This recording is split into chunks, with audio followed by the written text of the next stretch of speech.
Hello বন্ধুরা, আপনারা দেখতেই পাচ্ছেন এখানে ঘূর্ণিঝড় রেমালের পরিস্থিতি ও অবস্থান দেখাচ্ছে।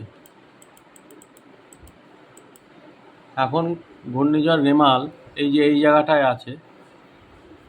আস্তে আস্তে করে এটা এই পথে এইভাবে এগোবে।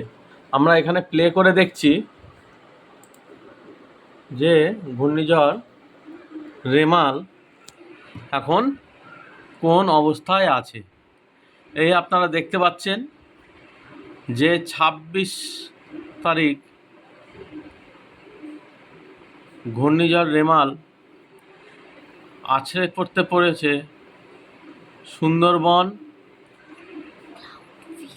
তার উপকূল অঞ্চলে। আর এইবারে আমরা এর ক্লাউড ভার্সানটা দেখছি। এই দেখুন, বিশাল বড় আকৃতি নিয়ে ঘূর্ণিঝড় রেমাল তার শক্তি বাড়িয়ে এগোচ্ছে আমাদের বঙ্গোপসাগর এবং তার উপকূল অঞ্চলের দিকে। সো গাইস, আপনারা সবাই এই ভিউটা দেখে বুঝতেই পাচ্ছেন যে রেমাল শক্তি বাড়িয়ে আছড়ে পড়তে চলেছে। Thank you.